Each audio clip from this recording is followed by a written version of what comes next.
Okay चलिए, तो हम लोग यहाँ पे आते हैं। सो 31 से कंटिन्यू करते हैं ना। ठीक है, देखिए मैं जस्ट हिंट देता हूँ आज 31 टू 60 का। एंड आपको ट्राई करना है, देन जो नेक्स्ट क्लास होगी उसमें हम डाउट डिस्कस करेंगे। तो ऐसे आप लोगों ज़्यादातर लोगों ने ट्राई कर ही लिए होंगे। स्टिल देखते हैं ना।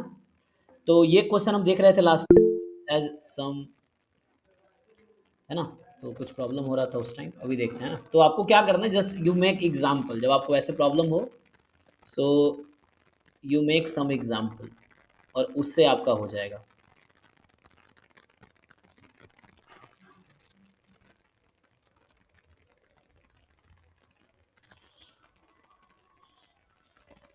देखिए क्या कह रहा है, कंसीडर। आप लोगों को दिख रहा है क्लियर? ये इसको लार्ज करूं सो सर हाँ हाँ, आपकी आवाज़ नहीं आ रही है।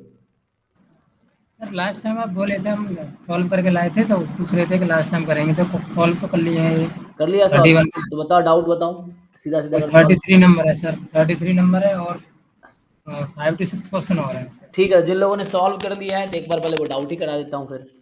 तो 33 नंबर, ठीक है। सो 33 वो क्या कह रहा है,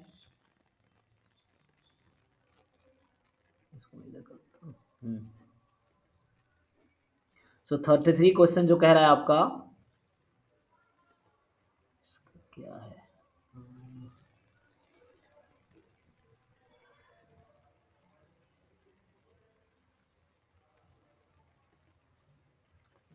ठीक है देखिए। So in the 33, let x1, x2, xn be a random sample from normal theta comma 1, okay? And consider the problem of testing theta less than equal to 0 against theta more than 0. Yes, composite versus composite है, ठीक है? And let beta theta denote the power function of the likelihood ratio test. Power function of the likelihood ratio test of size alpha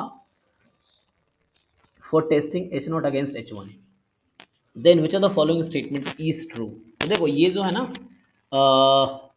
यहाँ पे चूंकि normal distribution है, normal distribution is from exponential family, तो इसमें क्या होता है कि जो क्वेश्चन है आपका, क्या दे रखा है इन्होंने कि नॉर्मल थीटा कॉमा 1 है ना।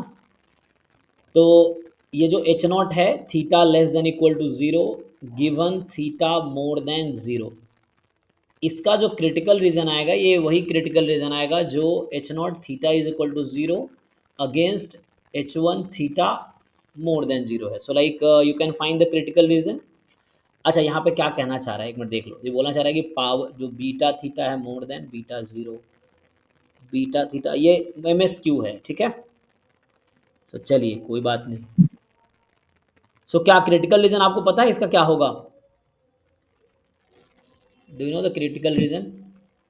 LRT टेस्ट निकाल के दिख लेंगे सर इसमें। हाँ, याद भी रख सकते हो आप, निकालने की जरूरत नहीं पड़ेगी। 33 है ना। नोड में एक्स बार के समथिंग है। जी, theta is equal to 0 versus theta more than 0, इसका जो क्रिटिकल रीजन आएगा वही क्रिटिकल रीजन इसका भी आएगा।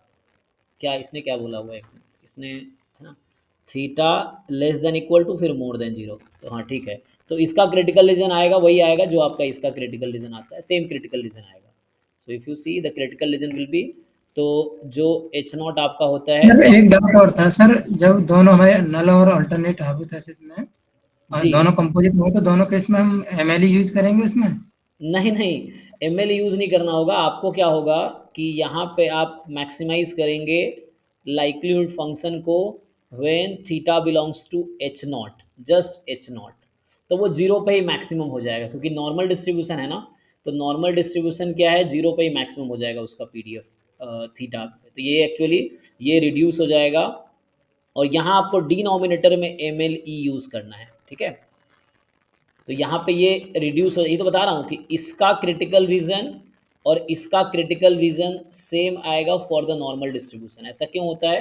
क्योंकि नॉर्मल डिस्ट्रीब्यूशन जो है एक्सपोनेंशियल फैमिली का मेंबर है। एक्सपोनेंशियल फैमिली क्या होता है, जिसके पीडीएफ को हम ऐसा लिख सकते हैं, है ना, e x p a theta b x plus for example t x into g theta type का। तो ऐसे डिस्ट्रीब्यूशन जो जिसका सपोर्ट पैरामीटर से फ्री हो और जिसके पीडीएफ को हम इस फॉर्म में लिख सकते हैं, उसको बोलते हैं वो डिस्ट्रीब्यूशन एक्सपोनेंशियल फैमिली का मेंबर है, और एक्सपोनेंशियल फैमिली का जो भी डिस्ट्रीब्यूशन है उसमें क्या होता है कि इस वाले टेस्ट के लिए क्रिटिकल रीजन, इसका क्रिटिकल रीजन सेम आएगा। एक है ना मोनोटोन लाइक्लीहुड रेशियो प्रॉपर्टी होती है जो एक्सपोनेंशियल फैमिली के मेंबर्स हैं उसमें, इसलिए ऐसा होता है। तो यहाँ पे ये कहीं ना कहीं रिड्यूस होगा L zero upon likelihood function at zero, और अपॉन आ जाएगा ये आपका एम एल क्या आता है एक्स बार, ये आता है। तो इसको less X than bar. Equal to K करेंगे तो ये रट्टा आप मतलब याद भी रख सकते हो सीधा सीधा कैलकुलेट करने के बजाय। तो इसका जो क्रिटिकल रीजन है यहाँ मोर देन जीरो है, तो ये आएगा एक्स बार माइनस, या सीधा सीधा क्या है zero, x bar minus zero upon sigma upon root n, इस तरीके से आप सोच सकते हो। सिग्मा गिवन है कि नहीं, गिवन है ना, तो गिवन है। सो करके मैंने वन। हाँ, तो ये आ जाएगा मोर देन इक्वल टू के, या मान लो ये के वन है तो ये के आ जाएगा, इस ये क्रिटिकल रीजन आएगा इसका, इस वाले टेस्ट का। या सिंपली आपको इतना कंफ्यूजन नहीं क्रिएट करना तो ये लिख लो, this is your critical region, simple. Okay, one sided है क्योंकि यहाँ पे है ना, अगर theta not equal to zero होता तो यहाँ मॉड लगाना पड़ता मुझे, तो वो इसका मॉड हालांकि आता है ना, यहाँ पे मॉड आ जाता है जब नॉट इक्वल टू जीरो रहता तो ये मोर देन जीरो है, तो ये इस तरह क्रिटिकल रीजन आएगा इसका। अब ये क्रिटिकल रीजन होगा, तो अब देख लो आप, तो ये क्या आया, सो मैं सीधा सीधा बता देता हूँ। तो इस क्वेश्चन में आपका क्रिटिकल रीजन आ गया निकल के कि reject H naught if X bar more than C, this is your critical region है। अब क्या करना है आपको, पावर फंक्शन का फॉर्मूला बताओ कोई जी। पावर फंक्शन क्या होता है? Probability of rejection null hypothesis given theta. हाँ मतलब ये वैल्यू नहीं रखती सर, उसमें गिवन थीटा होता है। हाँ मतलब आप एक्चुअली पावर फंक्शन क्या है, जस्ट आप इतना लिखेंगे एनफ है। यही power function under H naught type one error बन जाता है, और under H one power of the test बन जाता है, ठीक है। तो ये चीज़ आपके पास अभी है। अब आपको क्या करना है, क्वेश्चन क्या पूछा है, so the question they are asking, जैसे पावर फंक्शन होता है just probability of rejecting H naught, इसको हम पावर फंक्शन बोलते हैं, probability of rejecting H naught only this. अब आप गिवन लिख दोगे अंडर एच नॉट, तो ये टाइप वन एरर हो जाता है ना। तो यही चीज़ जो है इक्वल हो जाएगी probability of X bar more than C given theta belongs to H naught, तो इसको आप अल्फा बोल देते हो, साइज या टाइप वन एरर। और यही चीज़ क्या हो जाता है कि probability of rejecting H naught when theta belongs to alternate hypothesis, alternative, तो ये आपका पावर ऑफ टेस्ट हो जाता है। पावर ऑफ टेस्ट का मतलब हो गया one minus type two error की probability, probability of type two error. और ये जो आया है ये probability of type one error की प्रोबेबिलिटी आएगी, ठीक है। तो ये one minus type two error की प्रोबेबिलिटी आ जाएगी। तो आपको अभी कुछ नहीं, अब इसके बारे में सोचना है आपको, पावर फंक्शन के बारे में सोचना है आपको। तो यहाँ जो बीटा थीटा इन्होंने बोला है ना, so that beta theta for you is probability x bar, ये है, ये कहीं ना कहीं थीटा का ही फंक्शन आएगा, ठीक है। अभी ये है आपके पास। अब क्या करना है इसका, अब क्वेश्चन देखो क्या कहना चाह रहा है। क्वेश्चन कहना चाह रहा है कि इससे पहला आपको चेक करना है कि बीटा थीटा और बीटा जीरो, बताओ, हाँ, for all theta more than zero. Actually होगा क्या यहाँ पे, जब आप रिड्यूस करेंगे इसको ना, तो ये आपका एक्चुअली कहीं ना कहीं जेड में कन्वर्ट होगा, समझिए। तो इसको स्टैंडर्ड नॉर्मल में कन्वर्ट करने से इजीली हो जाएगा ना? यस यस, तो ये आपका सिंपली आप एक्स बार माइनस अभी थीटा कर दीजिए upon one by root N, और ये हो जाएगा more than C minus theta upon one by root N. अब ये समझिए यही आपका बीटा थीटा है। मैंने क्या किया, दोनों तरफ थीटा माइनस किया और वन बाई रूट एन से डिवाइड किया, क्यों, क्योंकि सैम्पल का वेरिएंस वन है ना, तो सिग्मा, ताकि ये जेड बन जाए, मेरा पर्पस है जेड बनाने का। तो beta theta is like probability capital Z more than C minus theta, ये वन बाई रूट एन को आप साथ भी रख सकते हो, या मतलब अपॉन में भी या इनटू में भी, तो root N time C minus theta, this is your beta theta in simplified form. Question solution यहीं से स्टार्ट हो रहा है, पहले जो बता रहे थे बस उसको पीछे की स्टोरी बता रहे थे। This is the critical region, and this is the power critical region, ये था पावर फंक्शन आपका ये है। अब मैं पावर फंक्शन, अब क्वेश्चन पहला ऑप्शन समझिए, the first and second option are complement of each other, मतलब पहला ऑप्शन ट्रू होगा या दूसरा ट्रू होगा, ए बी में कोई एक ही ट्रू होगा, एक ट्रू एक फॉल्स होगा। एक ट्रू होगा सर। तो अब क्या करना आपको, सिंपली चेक करना है। सो अगर मैं पूछूं आपसे व्हाट इज बीटा जीरो, इसको क्या लिखेंगे आप? बीटा की जगह जीरो रख देंगे वहाँ पे। राइट राइट, सीधा बीटा की जगह आप जीरो रख देंगे, तो रूट एन टाइम सी हो गया आपका, सी माइनस जीरो। अब मैं आपसे पूछूं कि लाइक ये जो नंबर है root N C minus theta, और ये number root N C minus zero, what do you think, इस बीच में क्या साइन आएगा, मोर देन या लेस देन, क्या साइन आएगा जब थीटा मोर देन जीरो, ये क्वेश्चन में लिख रखा है, लेस देन आएगा सर, लेस देन। ठीक है ना? तो ये आप घटा रहे कोई पॉजिटिव नंबर, तो ये कम हो जाएगी।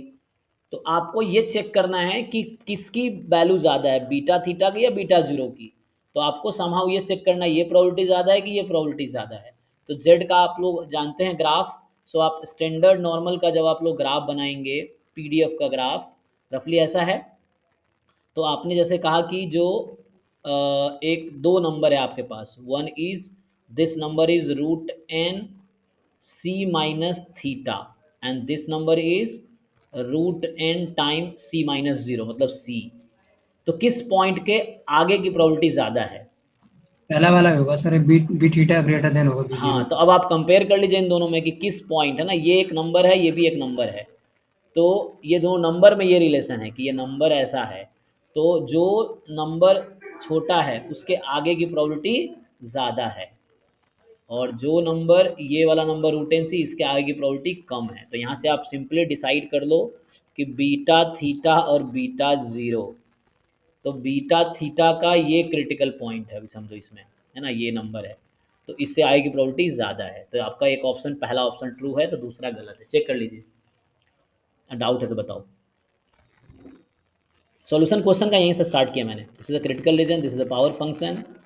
अब simply beta theta is this, reduce कर दिया, स्टैंडर्ड नॉर्मल में ले आया मैं, बीटा जीरो, थीटा को जीरो रख दिया। अब इन दोनों नंबर को कंपेयर किया पहले कि कौन सा नंबर ज़्यादा है, तो वो नंबर छोटा है, तो जो छोटा है नंबर लाइन पे छोटा यहाँ आएगा, और इसके आगे प्रोबेबिलिटी ज़्यादा है, तो दिस फाइन। सो चेक कर लो, पहला ऑप्शन ट्रू है, दूसरा ऑप्शन फॉल्स है। अब आते हैं सी डी पे, ठीक।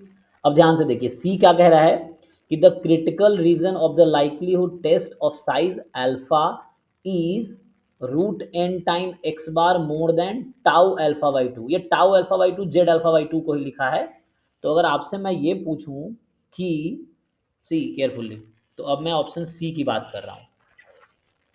तो ऑप्शन सी कह रहा है कि जो क्रिटिकल रीजन होगा root N time x bar more than Z alpha by two होगा। सो इसको फिर से मैं ठीक से लिख के दिखाता हूँ, X bar minus zero upon one by root N more than Z alpha by two. तो मैं आपसे पूछूं what is the probability of this under H naught, under H naught, अभी अंडर एच नॉट थीटा बराबर zero कर दिया। सो बताइए ये प्रोबेबिलिटी किसके इक्वल आएगी? मतलब ये कहीं ना कहीं इक्वल है probability capital Z more than Z alpha by two. तो नोटेशन तो क्लियर ही होगा, theta is equal to zero use हो गया यहाँ पे, तो उसको हमने लिख दिया।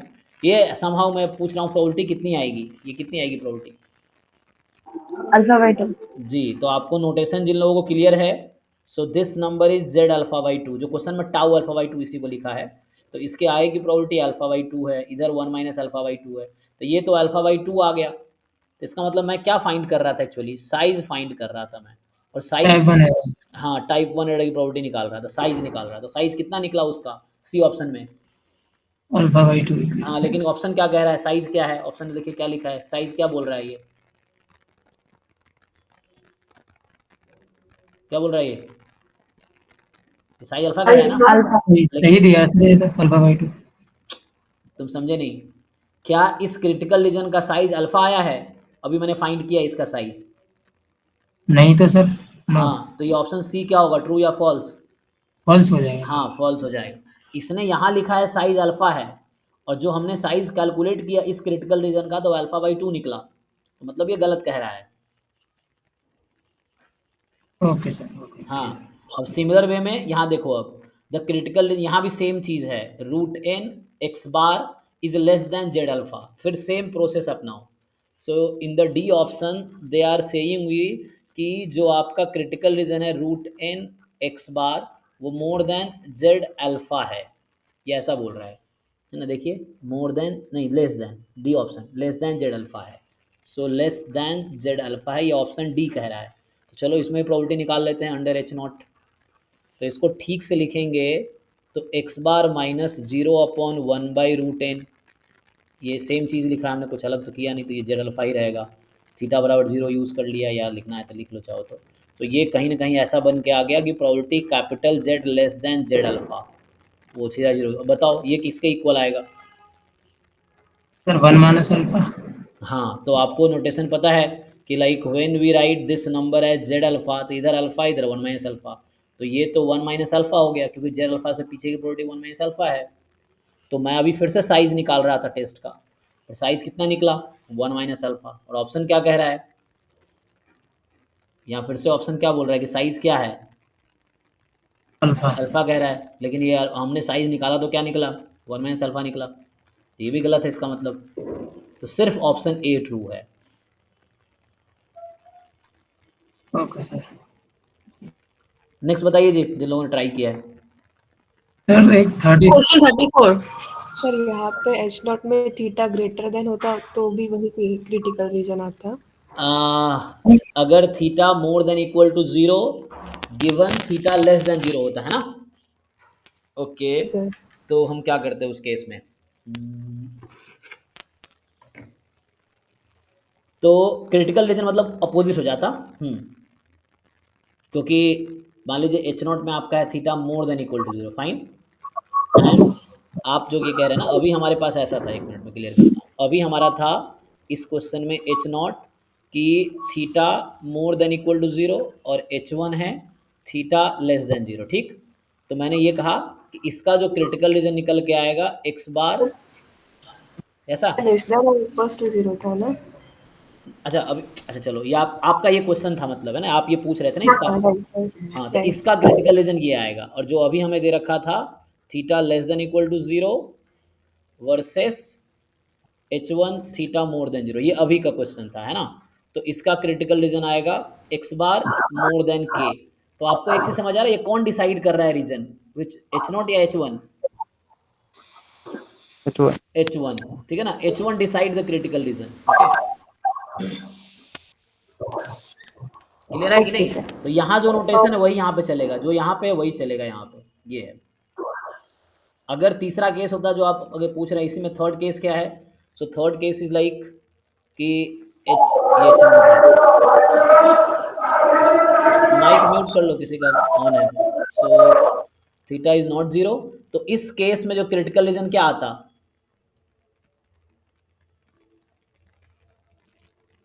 मॉड जेड आएगा सर। जी मॉड जी Mod जी, मॉड जेड, यही मतलब एट द एंड ये बन जाएगा X bar minus mu upon sigma by root N, ये सिंप्लीफाई करके, तो ये मॉड जेड। अब ये not equal to two sided हो गया, तो टू साइडेड है तो मोर देन के ऐसा बनेगा, है ना। ये चीज़ है आपका, तो इस तरह से बन के आएगा ये। हालांकि जीरो है यहाँ पे, तो ये जीरो हो जाएगा, तो एट द एंड इसको आप लिखेंगे तो mod x bar more than के टाइप का आएगा, ये हो जाएगा सिंप्लीफाई होके, या K1 बोल दो इसको, K2 बोल दो, इस तरह से कुछ बन के आएगा। सो है ना, यहाँ पे क्रिटिकल रीजन, यहाँ पे जो रिजेक्शन रीजन है थीटा लेस देन, है ना, तो ये है, ये आपका कोई नंबर K है, so this is the rejection region. इस वाले केस में this is the rejection region, और इस वाले केस में दोनों साइड है, this is the rejection region, है ना। तो यहाँ है कि इधर अल्फा प्रोबेबिलिटी होगी, साइज अल्फा है, तो यहाँ इधर अल्फा बाई टू आएगी, ये one minus alpha one minus alpha one minus alpha. ये तीन केसेस हैं, तो थर्ड केसेस पे सर एक 35 वाला क्वेश्चन है, हम अपनी तरफ से फंक्शन मान सकते हैं, उसमें कंटिन्यूस नहीं बता रहे, ये रॉन्ग। चेक करते हैं, रुकिए। तो 33 हो गया मतलब, है ना। 34 पे आते हैं। 34 क्या डाउट है जी इसमें आपको? 35 सर से 30। 34 में जो ये एक्स और वाई का जो वैल्यू है ना, हम्म मतलब ये सब निकल नहीं पा रही हूँ सर, मतलब बहुत ये सर ये भी कॉम्प्लिकेटेड प्रॉब्लम है। आ रही है इसमें। चलो बताता हूँ, देखो इसके कई सारे मेथड हैं। एक तो सबसे देखो मैं बताया था ना वो ये, डायरेक्ट डायरेक्ट करके जब लिखा था इसमें एक्स स्क्वायर से वाई की वैल्यू निकाल करके इसमें पुट करके देखा तो उससे कॉम्प्लेक्स बनना हो नहीं रहा। अच्छा ठीक है, करके दिखाते हैं हम आपको। तो इसमें क्या है कि एक्चुअली है ना इस, लैग्रेंज वाली प्रॉब्लम है ना, लैग्रेंज। हाँ लगरांजे से कर सकते हैं, उससे टाइम लग जाएगा, तो मैं शॉर्टकट बताता हूँ। X square plus Y square बराबर 1 है, राइट? तो मुझे ये बताइए, इसको पोलर फॉर्म में चेंज करेंगे तो क्या बनेगा? 2x² प्लस 4xy प्लस 1 ऐसे कर नहीं नहीं, सकते मैं बोल रहा हूँ X square plus Y square X is equal equal to to R, 1। इसका वो हो जाएगा ये सर, हाँ वही पूछ आर रहा हूँ। आर कॉस थीटा और आर साइन थीटा, तो आर की वैल्यू आ जाएगी इसमें हैं, तो sin थीटा। 1। ठीक है, तो ये मैं पूछ रहा हूँ आप लोगों से कि ये, हाँ X square plus Y square 1 है ना मेरे पास। चल लिख तो मैं यहाँ भी सकता हूँ, तो मैं क्यों उधर जा रहा हूँ? देखो यहाँ भी लिखने का ऑप्शन है मेरे पास। तो देखिए, तो यहाँ पे क्या है कि X square plus Y square is 1। तो मैं यहाँ एक्स को मान लेता हूँ, आर कॉस आर तो 1 ही है आपके पास। सो आर यू हैव जस्ट 1, तो आर तो यहाँ मतलब आर स्क्वायर है ना, ये 1 है। तो आर कॉस थीटा, तो X is cos theta, Y is sine theta, fine.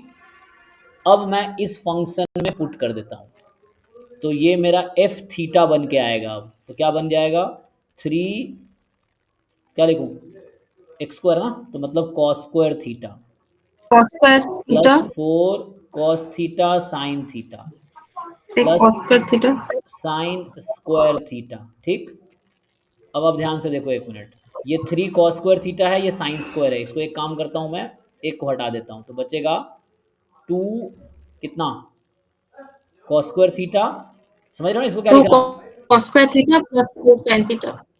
4 cos theta sine theta plus 1, check कर लो सर बैक। इसको 2 लिख सकते हैं, 2 sin थीटा 2 थीटा। अरे रुको रुको रुको, हाँ वो लिख सकते हैं। अभी समझ आया तुमको हाँ क्या यस किया? सर, सही है तो sir. Cos square plus sine square को 1 कर हाँ दिया सर मैंने, सही है।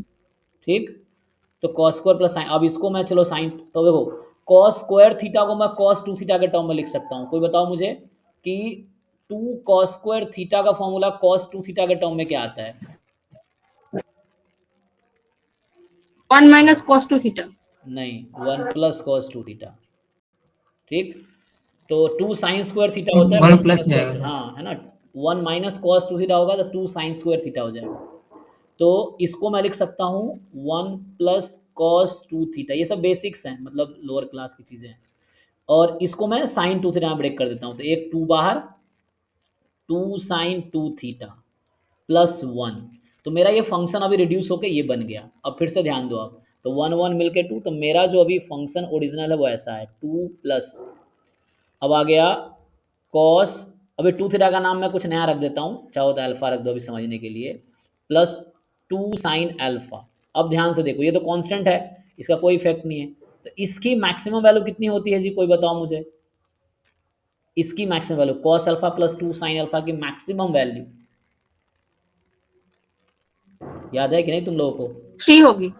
अरे तुक्का तुम लगाते रहते हो। देखो, a cos theta plus b sine theta, बताइए जी इसकी मैक्सिमम वैल्यू, कोई फॉर्मूला बताओ इसका। A sine theta, b sine theta, theta कुछ भी हो सकता है। हाफ मोटो a cos theta plus b sin theta plus half मोट ए नहीं नहीं, cos अब मैं थीटा ये नहीं माइनस पूछता बी sin आपसे, थीटा। अब किसी और को बोलने दीजिए। A cos theta plus b sine theta की मैक्सिमम स्क्वायर वैल्यू रूट बताओ ऑफ कोई। A square plus b square. जी जी, sir a under plus root b a a minus plus square b. Plus b square. A plus b नहीं भाई, और इसकी minimum value जो होगी वो माइनस में रूट अंडर ए स्क्वायर प्लस बी, याद रखना ये फॉर्मूला। तो ये जो एक्सप्रेशन है, थीटा यहाँ कोई भी रियल नंबर ले लो, थीटा फ्री है ना। इनफैक्ट मैं ये बोलना चाह रहा हूँ, a cos x plus b sine x, x कोई भी रियल नंबर है, इसकी मैक्सिमम वैल्यू ये आएगी, मिनिमम ये आएगी। मतलब मैक्सिमम में बाहर प्लस है, मिनिमम में बाहर माइनस है। अब ध्यान से इधर देखो अब, तो बताओ cos alpha plus 2 sine alpha में 2 थीटा का नाम मैंने अल्फा रख दिया था, इसकी मैक्सिमम वैल्यू बताओ मुझे। √3 आएगी सर। जी, नहीं √5, रूट √5, फाइव आएगी, हाँ। √5 सर, √5। और मिनिमम वैल्यू कितनी आएगी इसकी? रूट 5 हाँ माइनस में √5, ठीक। Minus root 5। माइनस हाँ, अब देख √5। लो, ऑप्शन देख के बताओ क्या माइनस सही है। यस सर, सी और कि डी। नहीं, ये 2 बाहर था ना। ये ठीक हो गया। हाँ सी और डी। ठीक है, एक मेथड ये हुआ। तो यहाँ ये इसकी ये जो एक्सप्रेशन है, इसकी मैक्सिमम वैल्यू इतने की बस है ना, मैक्सिमम वैल्यू है √5 और इतने की मिनिमम है -√5, बाकी एक 1 इधर है, एक 1 इधर है, तो 2 आपका हो गया। तो ये ठीक है, तो आंसर है 2 + √5। पूरे इस पूरे का मैक्सिमम है 2 + √5 और इस पूरे का मिनिमम है 2 - √5। हो गया। तो ये एक मेथड हुआ।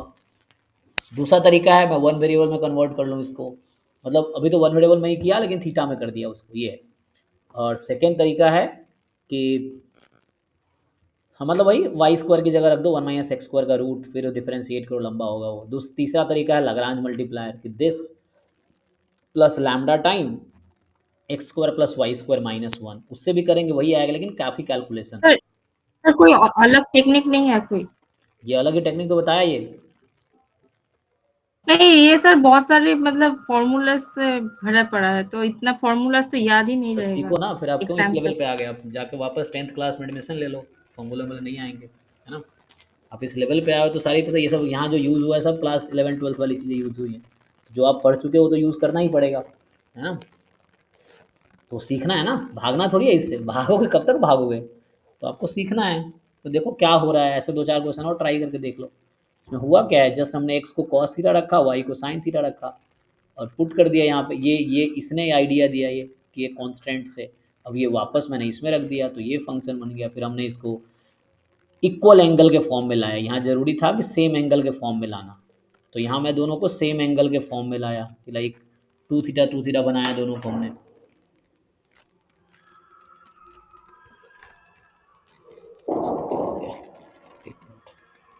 ठीक है, तो यहाँ 2 थीटा बनाया।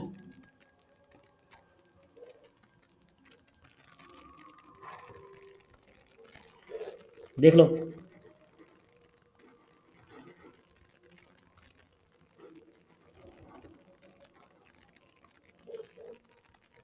35 वाले देखिए। Sir next question sir 37। रुको रुको, क्या बोल रहा है, F11 क्लिक करो तो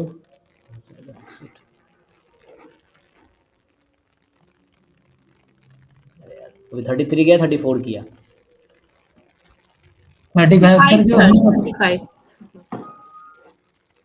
हाँ रुको, ये इसको हटाना है मुझे। तो मैं क्या कह रहा था,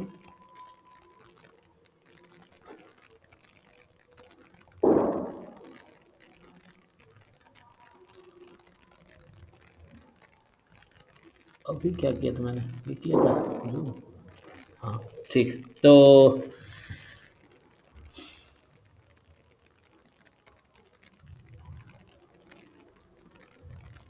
35 करना है।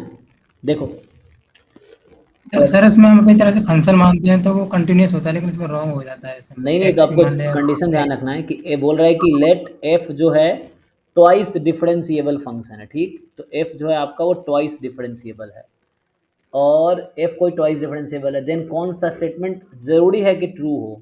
तो आप ऐसे एग्जांपल लेते होंगे कि है ना वो ट्रू हो जाता होगा, लेकिन आपको कोशिश करना है पहले गलत प्रूफ करने का। तो क्या बोल रहा है कि एफ ट्वाइस डिफरेंशिएबल फंक्शन है, तो मैं एग्जांपल देता हूँ। देखो एफ एक्स को तुम लो एक्स मॉड एक्स, तो ये एक बार ही डिफरेंशिएबल है। x² मॉड एक्स लो, चलो, है ना, या ये समझ लो मॉड एक्स, ये बोल रहा हूँ मैं मॉड एक्स का क्यूब। अब इसको चेक करो, ये कितनी बार डिफरेंशिएबल है, चेक करो इसको।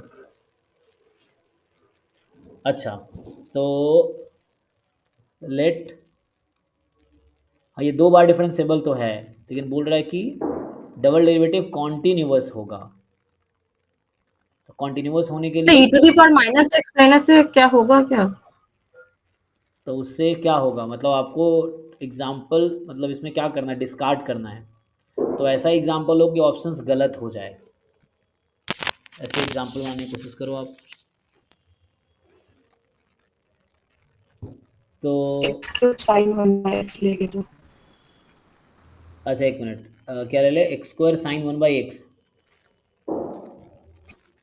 x³ sin 1/x। अच्छा x³ sin 1/x, एक मिनट। तो अगर फंक्शन मैं अज्यूम करूँ, है ना, so f x if we consider x³ sin 1/x, तो अभी तो ये डिफरेंशिएबल होगा, एक बार भी ट्वाइस भी है ना, ठीक है। अब आपको क्या करना है, तो चेक करो इसका डबल डेरिवेटिव निकालो उससे, प्रोडक्ट रूल से, और चेक करो इसको। तो पहला ऑप्शन क्या गलत हो जाएगा इस एग्जांपल से, चेक करके देखो।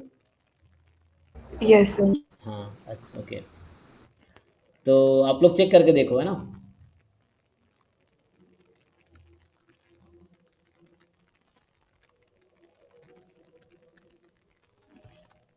तो देख लो, अब इसके दूसरा बोल रहा है कि ये ऑप्शन ए इस एग्जांपल से फॉल्स हो जाएगा। तो आपको वही कोशिश करना है, कोई ऐसे एग्जांपल ढूंढने हैं जो इस पे फिट बैठे। तो ये ट्वाइस डिफरेंशिएबल है ना, और बाकी है ना, ऐसा लिखते हैं इसको हम, जब x नॉन जीरो हो और zero when x is zero, इस तरह का ऐसे लिखते हैं इसको।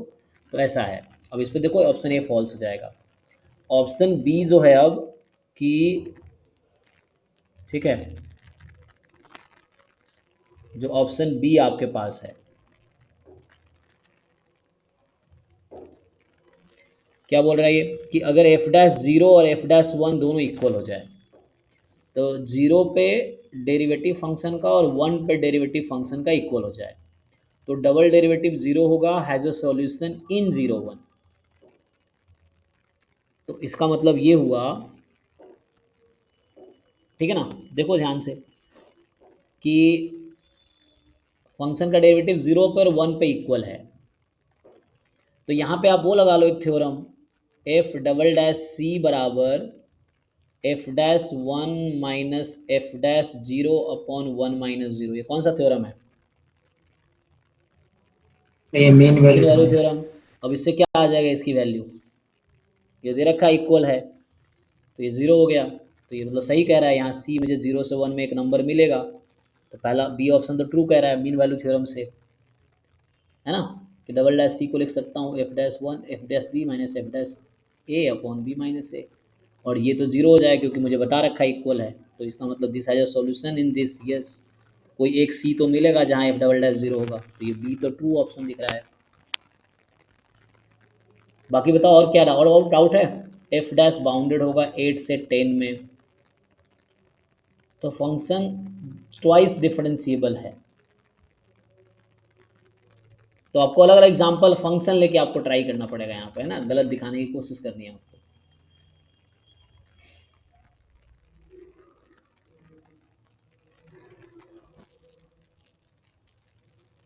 कह रहा है एफ डैश बाउंडेड है 8 से 10 में, तो 8 से 10 में तो है ये बाउंडेड, जो एग्जांपल पहला वाला ही लिया है 8 से 10 में तो बाउंडेड है ये। कह रहा है डबल डेरिवेटिव बाउंडेड होगा 0 1 में, तो आई थिंक यही इसी एग्जांपल से ये डी वाला फेल हो जाएगा। चेक करो क्या आंसर है इसमें, आंसर की में क्या दे रखा है बताओ। देखते हैं सर। जिन लोगों ने ट्राई किए देखो।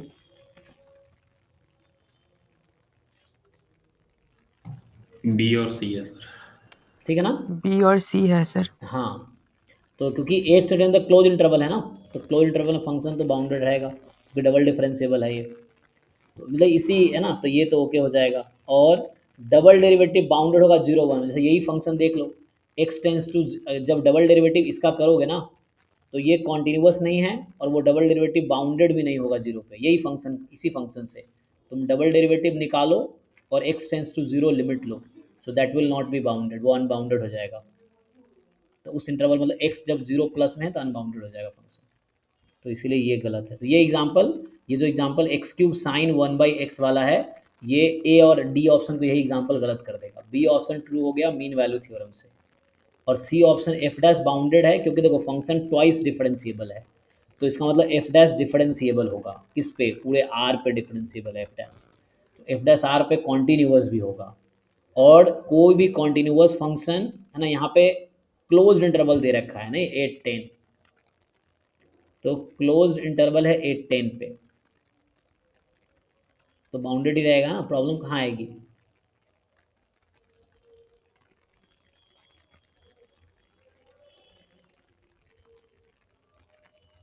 ठीक है जी, continuous function on a close interval is a bounded function, ये थ्योरम है कि कोई कॉन्टिन्यूअस फंक्शन है बाउंडेड इंटरवल पे, है ना, अगर डोमेन बाउंडेड इंटरवल है उसका, तो उस पर मतलब डोमेन अगर इंटरवल बाउंडेड बोल रहा हूँ, कि इंटरवल तुम्हारा अगर क्लोज इंटरवल है, कॉन्टिन्यूअस फंक्शन है क्लोज इंटरवल पे, तो बाउंडेड हो जाएगा। ठीक है।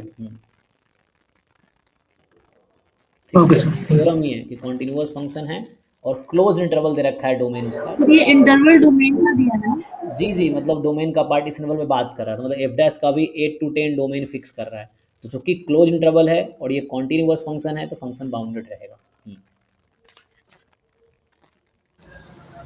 इफ ओपन इंटरवल दिया होता तो यहाँ पे कुछ प्रॉब्लम आती, यहाँ पे अब देखना पड़ेगा वैसा कोई फंक्शन मिलेगा क्या, क्योंकि अच्छा मान लो 8 to 10 होता, ओपन मान लो होता तो क्या होता।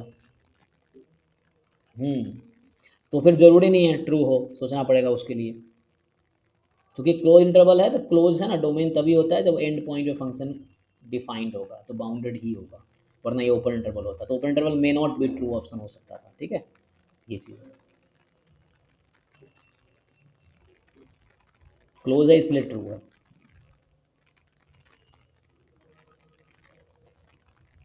नेक्स्ट बताइए। तो अभी 33, 34, 35 डिस्कस किया। जो लोगों ने ट्राई किया डाउट बताओ, अगर ट्राई करके आए। 53 सर। कौन सा? Sir question 53। उससे पहले सर बताओ भाई। 39। हाँ 30। 38 वाले का जो फोर्थ वाला ऑप्शन है वो वाला वो हो नहीं रहा सर, फोर्थ जी वाला ऑप्शन जो ये है, हमने क्लास में ये कई बार डिस्कस डिस्ट्रीब्यूशन किया ऑफ है। आर बाय। हाँ भाई, ये जो क्लास में हमने कई बार डिस्कस किया है इसको, मतलब वैसे आपने ध्यान नहीं दिया होगा। जैसे यहाँ पे क्या है कि ये जो आपका है ना uniform minus theta plus theta है। देखिए ईच एक्स आई जो आपको दे रखा है क्वेश्चन में, वो uniform minus theta plus theta का इंटरवल है। अब क्या बोल रहा है कि आर अपॉन एस होगा क्या यहाँ पे, अगर एक्स आई माइनस थीटा कर दो तो इसका डिस्ट्रीब्यूशन क्या आ गया। Minus uniform -1 theta 1। अच्छा लेकिन एक काम करो को मत घटाओ इसको। -2 अच्छा थीटा टू घटाने से फ़ायदा नहीं है ना, डिवाइड करने से फ़ायदा है यहाँ पे, क्योंकि इसका। हाँ अब बताओ एक्स आई अपॉन थीटा का डिस्ट्रीब्यूशन क्या है।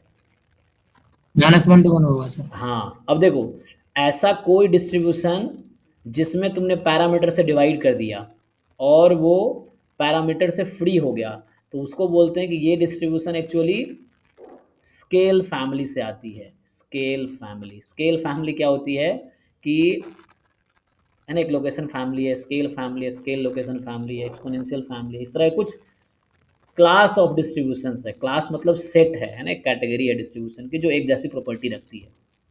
तो यहाँ पे क्या हुआ, जैसे मैंने थीटा से डिवाइड किया और ये फ्री हो गया थीटा से, तो मतलब ये जो डिस्ट्रीब्यूशन है that distribution belongs to location family. एक minute, scale family not location. Location में क्या होगा, माइनस करेंगे।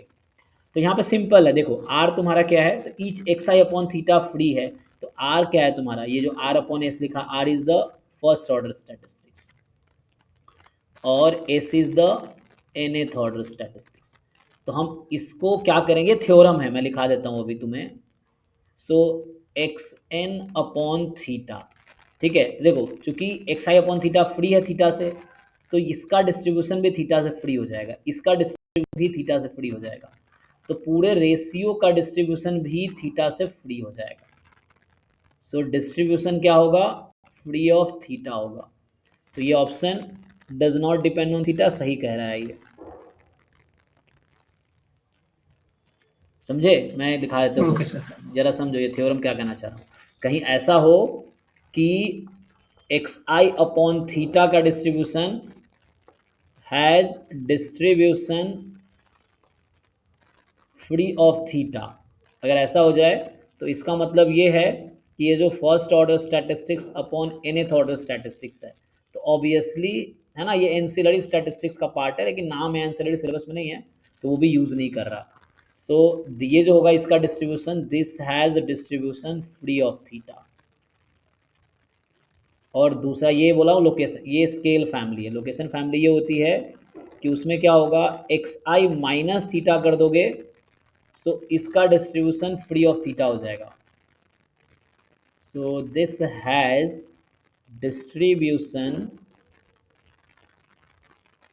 फ्री ऑफ थीटा, अगर ऐसा, इसको बोलते हैं लोकेशन फैमिली, है ना। ये जो था स्केल फैमिली बोलते हैं और इसको बोलते हैं लोकेशन फैमिली। क्योंकि ऐसा हुआ कि एक्स माइनस थीटा फ्री हो गया थीटा से। तो ये जो डिस्ट्रीब्यूशन है लोकेशन फैमिली का डिस्ट्रीब्यूशन।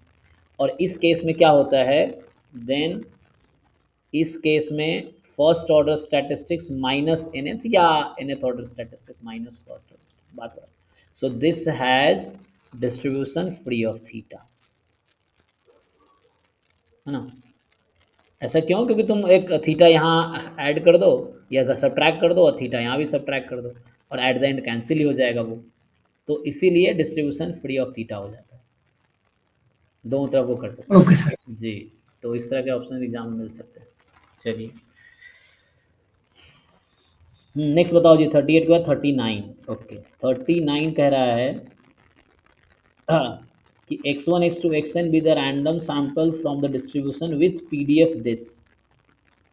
ओके तो यहाँ हम अगर एक्स क्यूब को y मान लो ना, तो एक्स क्यूब का डिस्ट्रीब्यूशन क्या आ जाएगा? Exponential distribution. जी, तो ये आ जाएगा एक्सपोनेंशियल। एक्सपोनेंशियल बन जाएगा सर। हाँ, एक्स को एक्सपोनेंशियल टी विथ मान मीन थीटा हो जाएगा। तो अब समझो यहाँ पे t बराबर समेसन एक्स आई क्यूब दे रखा है। अगर तुम इसका लाइक्लीहुड फंक्शन लिखोगे तो ये जो समेसन एक्स आई क्यूब है इसका, ये भी एक्सपोनेंशियल फैमिली का मेंबर है, तो ये क्या हो जाएगा? Complete sufficient. जी, तो ये t आपका समेसन एक्स आई क्यूब कंप्लीट सफिशिएंट है। तो आपसे पूछ रहा है कि क्या ये यू एम वी यू होगा, तो क्या प्रॉब्लम है? t हमारा क्या है, कंप्लीट सफिशिएंट है ना। Sir expectation of 1/x³ find किया तो वो एग्जिस्ट नहीं कर रहा, लेकिन एक्सपेक्टेशन ऑफ 1/समेशन xi³ फाइंड किया तो वो एग्जिस्ट कर रहा है, वो समझ नहीं आया। हाँ, यहाँ पे आपको क्या करना है, जस्ट रिड्यूस कर लेना है। तो यहाँ पे मैंने जैसे कहा कि जो एक्स आई क्यूब है, ये t मेरा है summation x I cube, so t is summation x I cube I from 1 to n। तो इसका डिस्ट्रीब्यूशन क्या आ जाएगा, क्योंकि एक्स आई क्यूब तो तुम्हारा एक्सपोनेंशियल थीटा हो गया, एक्सपोनेंशियल 1/थीटा के हिसाब से, तो ये क्या बन जाएगा? गैमा हाँ n कॉमा 1/थीटा। हाँ, जैसे इनका 1/थीटा हो गया आपका। अब यहाँ से एक फॉर्मूला डायरेक्ट होता है, अभी हम फिर भूल गया मैं, कोई बताओ मुझे। सो ये होता है, मैं ड्राइव भी क्लास में किया था। जैसे x अगर मान लो गामा अल्फा कॉमा बीटा है, अभी मैं तत्काल कौन सा वाला पीडीएफ लूँ, कोई सा एक पीडीएफ ले लो जिसका एक्सपेक्टेशन क्या लूँ मैं, अल्फा बाई बीटा। तो अल्फा बाई बीटा वाला लूँगा। तो इसका पीडीएफ मुझे लेना पड़ेगा बीटा की पावर अल्फा गामा, जी एक्स माइनस वन ई की पावर माइनस बीटा एक्स। तो ये पीडीएफ है, इसका मीन अल्फा अपॉन बीटा है। अब इसके हिसाब से मेरा पूछना आपसे ये है कि इस पीडीएफ में ई ऑफ 1/x क्या आता है, किसी को याद है? बीटा बाई अल्फा होगा। नहीं नहीं, तुम तुक्का लगाते रहते हो, नहीं आइए डिराइव करके बताओ। n-1/nx बार ये होता है। हाँ, ऐसा कुछ हमने डिराइव किया था, बट एग्जैक्ट बताओ अल्फा बीटा के टर्म में बताओ, अल्फा बीटा के टर्म में क्या आएगा? तो होगा क्या, अच्छा ई एक्स में होगा क्या, 1/x डिवाइड होगा तो यहाँ पे एक कम हो जाएगा, तो एक कम हो जाएगा, बाकी सेम रहेगा। तो यहाँ आई थिंक आएगा, अल्फा माइनस 1/थीटा। हाँ ये बन जाएगा ना, क्योंकि एक पावर वहाँ बस कम हो जाएगी। जैसे तुम क्या करो, ई 1/x निकालोगे तो इसकी पावर एक कम हो जाएगी, तो अल्फा माइनस 2 बन जाएगी, फिर वापस वो तुम उसको, लेकिन थोड़ा सा अच्छा, अल्फा माइनस 1 बाई बीटा। है ना, और लेकिन यहाँ भी रिड्यूस करना पड़ेगा, क्योंकि गामा तुम्हें गामा में लाना है ना इसको, तो गामा के पीडीएफ में वापस लाना पड़ेगा। तो इसको मैं लिख सकता हूँ गामा अल्फा को क्या लिख सकता हूँ मैं, अल्फा इंटू, है ना, गामा अल्फा माइनस 1, बीटा भी बचेगा। चेक करो, ये मुझे याद तो मैं कर देता हूँ प्रूफ, देखो है ना, लेकिन तुम फ्रिक्वेंटली प्रैक्टिस करोगे तो याद रहेगा। सो बीटा की power alpha gamma alpha x की पावर अल्फा माइनस 1 ई की power minus beta X D x, 0 से इन्फिनिटी। तो ये आपका आएगा बीटा की पावर अल्फा गामा अल्फा 0 से इन्फिनिटी एक्स की पावर अल्फा -1 अपनी मर्जी से लिख रहा हूँ जैसे, और ई की power minus beta X D x. अब ये पूरा पीडीएफ बनने के लिए क्या क्या ज़रूरत है मुझे, तो मुझे ज़रूरत है एक तो बीटा को बाहर करो और एक यहाँ पे अल्फ़ा बाहर करो, तो ये बन जाएगा 0 से इन्फिनिटी और ये आ जाएगा आपका बीटा की power alpha minus one gamma alpha minus one, क्योंकि गामा अल्फ़ा को लिख सकता हूँ अल्फ़ा इंटू, एक मिनट क्या लिख सकता हूँ मैं, alpha minus one into gamma alpha minus one, ये होता है ना, जैसे गामा 10 है तो ये एक्चुअली 9 फैक्टोरियल है, तो इसको मैं लिख सकता हूँ 9 इंटू 8 फैक्टोरियल, तो 9 इंटू गामा 9 है ना, तो गामा 10 को मैं लिख सकता हूँ 9 इंटू गामा 9, ओके। तो यहाँ पे इसको गामा अल्फ़ा को लिख सकता हूँ मैं क्या, alpha minus one into gamma alpha minus one, check करो, तो alpha minus one gamma alpha minus one और एक्स की power alpha minus one E की power minus beta X D X. तो ऐसा मैं क्यों कर रहा था, क्योंकि ये खुद अब एक पीडीएफ हो गया, देखो ध्यान से, तो ये खुद एक पीडीएफ है, क्या पीडीएफ है, gamma distribution parameter alpha minus one comma beta, तो इसका इंटीग्रेशन किसके इक्वल आ जाएगी, बाई अल्फा माइनस वन। तो ये तो वन हो गई, टोटल इंटीग्रेशन कितना हो गया, वन हो जाएगा, तो वन ये हो आया जाएगा। आंसर, चलिए यहाँ गलत सोच रहे थे ना, तो यहाँ आंसर जो आएगा ये आएगा, तो this will be beta upon alpha minus one, ये आप याद रखना ठीक है ना, हम भी भूल जाते हैं। सो अगर जब पीडीएफ है ई एक्स का अल्फ़ा बाई बीटा, जब पीडीएफ ये है तब 1/x का आएगा beta by alpha minus one, ये आएगा। अब लगाओ इसको यहाँ पे, हो नहीं जाएगा ये, तो एक्सपेक्टेशन ऑफ 1/t निकालना है आपको, तो देखो नोटेशन सेम है कि नहीं, सेम ही नोटेशन है ना, ये जो नोटेशन ये है वही नोटेशन ये है मेरा, तो इसके हिसाब से बताइए एक्सपेक्टेशन ऑफ 1/t क्या आ जाएगी, 1/थीटा माइनस 1/थीटा into minus one. N n minus, minus. तो यहाँ से 1/थीटा इधर कर लीजिए, तो expectation n minus one upon t बराबर 1/थीटा, यही आंसर है। देखो क्या दिक्कत है बताइए अब। नहीं सर, वो एक्सपेक्टेशन सिंपली मैंने पीडीएफ में डायरेक्ट 1/x³ फाइंड किया तो वो एग्जिस्ट नहीं कर रहा था। नहीं तो उसकी ज़रूरत नहीं है ना, उसकी ज़रूरत नहीं है। हाँ, हम्म। समझ आया अभी। तो क्योंकि मुझे टी के टर्म में चाहिए, मुझे टी दे रखा है तो मुझे टी के बाहर सोचना ही नहीं है, मुझे टी का डिस्ट्रीब्यूशन निकाल के फिर टी एक्सपेक्टेशन, मुझे यहाँ पे लगाने हैं लेमन सेफी थ्योरम कि function of complete sufficient estimator which is unbiased is UMB. तो जो पहला ऑप्शन है वो एक अनबायस्ड एस्टिमेटर है और जो कंप्लीट सफिशिएंट एस्टिमेटर का फंक्शन है, इसीलिए यूएमबी, ए ऑप्शन इसका ट्रू है, ठीक है। तो ओके सर। हम्म, तो चूंकि सी वाला फंक्शन है ही नहीं कंप्लीट सफिशिएंट का, तो ये यूएमबी हो ही नहीं सकता, मतलब अभी होगा ही नहीं, ये है। तो यहाँ से बाकी है ना, invite is the M of one, बाकी चेक कर लो आप, अब बताओ इसमें क्या और डाउट है, तो एम चेक कर सकते हो आप, तो थीटा का एम नहीं निकाल लो, सर, वो हाँ हो जाएगा ना, रेसिप्रोकल से, ए एंड डी ट्रू है। ओके। हाँ जी नेक्स्ट बताइए, 39 के बाद उससे पहले डाउट। 44। 44, 40 में सी एंड डी। पीवाई को सब लोग 4 5 10 20 बार सॉल्व करो, जितना बार कर सकते हो, और कॉन्सेप्ट देखो कहाँ क्या यूज़ हो रहा है, मेन वो है। 44, 44 ये तो एम एस क्यू है, sorry N A T S, तो 40 में कितने पूछा है? 40 में सी अच्छा एंड डी 40 में सी एन डी।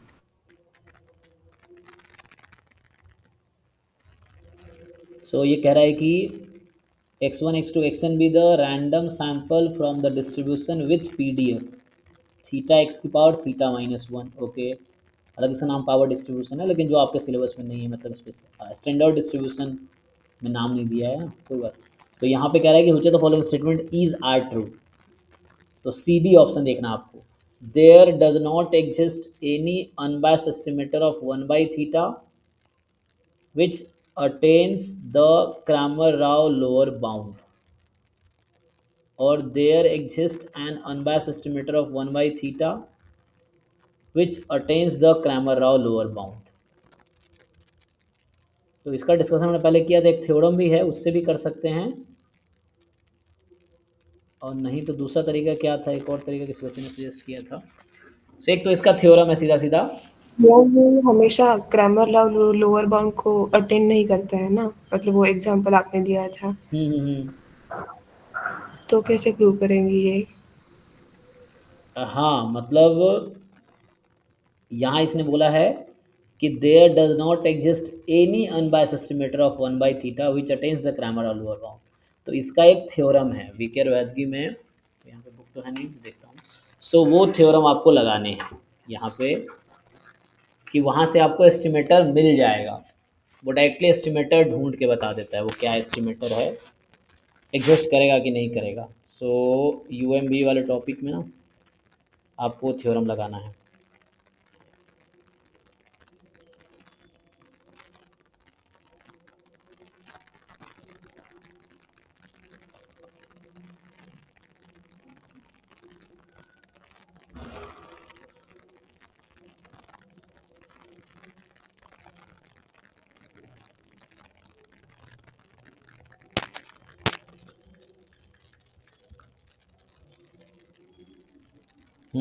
तो ये थ्योरम कुछ ऐसा है, ये है, कह रही थी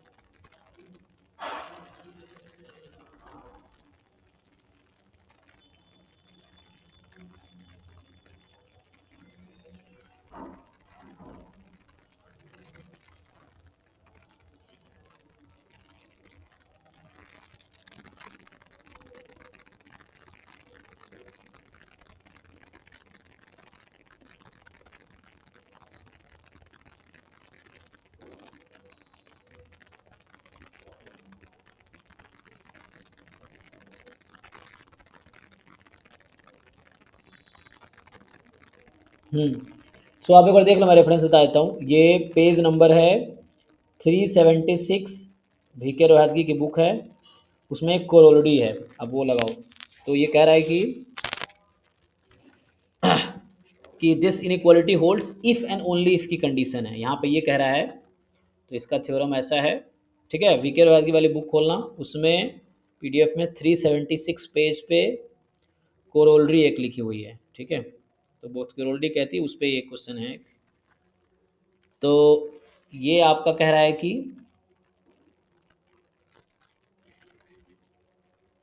late x1 x2 xn be the IID। तो ये कोरोलरी मतलब कोरोलरी थ्योरम का पार्ट है। तो x1 x2 xn they are a random sample from f theta x and, ठीक है। तो कह रहा है कि कोई जी थीटा का, जो आपका जी थीटा है या साई थीटा है, उसका कोई, क्वेश्चन ने क्या बोला है, आपके पास जो साई थीटा है आपके ऑप्शन सी या डी में, वो 1/थीटा है। तो ये कह रहा है कि 1/थीटा के लिए आपके पास सो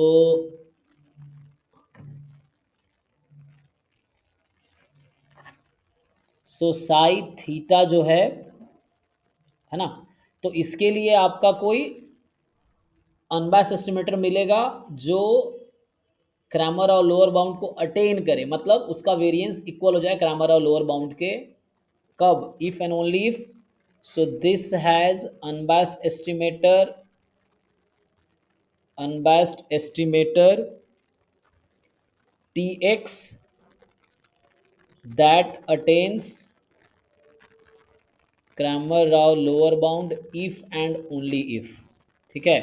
और वो ये है कि दैट tx इज, ये वेक्टर है, so psi theta plus k theta del upon del theta log likelihood function, ठीक है। तो ये आपके पास है। So now for some function k theta, so k theta आप फ्री हैं चूज करने के लिए। So you will get that T from this theorem. अगर ऐसा कोई मिल जाता है सो दिस इज फाइन। आपको पता है ना कि टी एक्स क्या होना चाहिए, Tx का मतलब Tx इज एन एस्टिमेटर, तो क्या रेस्ट्रिक्शन है इस पे कि Tx जो आएगा वो क्या होगा? Free of parameter. Biased. हाँ, बस वही आपको देखना है कि क्या ये राइट साइड को आप फ्री ऑफ थीटा कर सकते हो, और k theta you are free to choose any function of theta. तो ऐसा चूज करो जिसके लिए थीटा से फ्री हो जाए, और अगर ऐसा कोई के थीटा आपको नहीं मिलता है जिसके लिए थीटा से फ्री हो जाए, तो means there does not exist. अगर एक ऐसा के थीटा पुट करने पे आपको मिल जाता है, जैसे इस क्वेश्चन का अगर मैं सॉल्यूशन लिखूं, so that T x you will get 1 by theta plus, अभी k theta we have to choose so that this becomes free of theta और this becomes the estimator, ये देखना है आपको। तो k थीटा हम बाद में चूज कर लेंगे एंड में, पहले आपको लॉग लाइक्लीहुड फंक्शन निकालना है, उसको डिफरेंशिएट करना है, देखो क्या आएगा। तो क्या आता है, ये नॉर्मल है ना, ये तो क्या डिस्ट्रीब्यूशन था, उसके लिए ट्राई करके देखो, आप निकालो, यू जस्ट ट्राई दिस, है ना। सो अपनी मर्जी से k थीटा चूज करो ताकि ये थीटा से फ्री हो जाए, ठीक है। तो ये आपको खुद कैलकुलेट करके देखो क्या आएगा, और देन यहाँ से आ जाएगा। तो ये हिंट है, ट्राई करो, ना हो तो फिर पूछना अगले क्लास में, ट्राई करके। Okay sir. So if such T exist, तो वही आपको वहाँ चेक करना है।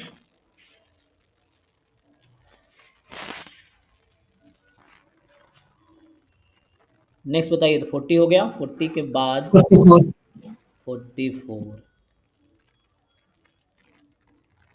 हाँ, 44 कह रहा है कि एक्स वाई जेड जो आपके पास है, सो यहाँ आपको दे रखा है एक region A alpha with the value of integral. देखो इसमें ज़्यादा टेंशन नहीं लेना है, आपको क्या करना है, सिंपली इंटीग्रेट करना है। तो इसमें क्या दिक्कत, लिमिट लेने में दिक्कत आती है, x y z d x d y d z. बताओ यहाँ एक्स की लिमिट क्या है, ध्यान से देखो, एक्स कहाँ से कहाँ तक है? 0 से y सर। 0 to y। अब देखो एक्स का काम खत्म हो गया, तो एक्स को इग्नोर करो, भूल जाओ, एक्स को हटा दो, अभी यहाँ से काट दो, क्योंकि वो प्रोजेक्शन आ जाएगा अब वाई जेड प्लेन पे। अब वाई की लिमिट बताओ इसी में, आप वाई कहाँ से कहाँ तक है? 0 से z। यस, 0 से z, क्यों? क्योंकि x को इग्नोर करना, x का काम हो गया। तो x की लिमिट थी 0 से y, अब y की लिमिट होगी 0 से z, ठीक है, y की लिमिट होगी 0 से z, और z की लिमिट क्या होगी? अब y को भी गायब कर दो, क्योंकि हम प्रोजेक्शन लेंगे कहाँ पे, z एक्सिस पे। अब तो एक्स वाई गायब हो जाएगा। अब z की लिमिट देखो, एक्स वाई को हटा के क्या बचा, what is z, limit of z? 0 से 1 सर। 0 0 से से 1, ठीक है। किसका डाउट है भाई, इसमें क्या डाउट है मुझे बताओ, हो गया तो इंटीग्रेट कर लो इजिली। अब सर इसमें सर मैंने जो लिमिट ली थी वो y की, वो x to z ले ली थी, बस यही गलती हाँ, थी तो वो मेरी। गलती होगी, क्योंकि जब आपने पहले x यूज कर लिया तो x खत्म हो गया, क्योंकि x के इंटीग्रेट हो गया तो x गायब हो जाएगा। अब तो हो जाएगा सर। हाँ, अब ओके ठीक सर, है। अब तो हो जाएगा सर, हो जाएगा। नेक्स्ट बताइए। हाँ,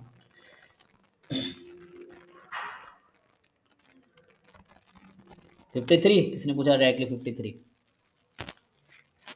नहीं, 50 क्या था,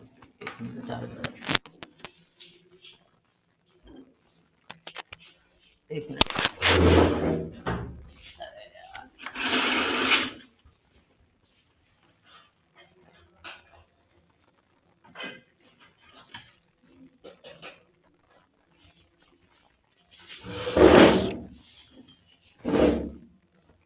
एक 53 वाला था, सिग्नम फंक्शन वाला। अरे मैं कुछ नहीं सुना, रुको। हाँ, अब बताओ। 53 सिग्नम फंक्शन वाला सर। 53, तो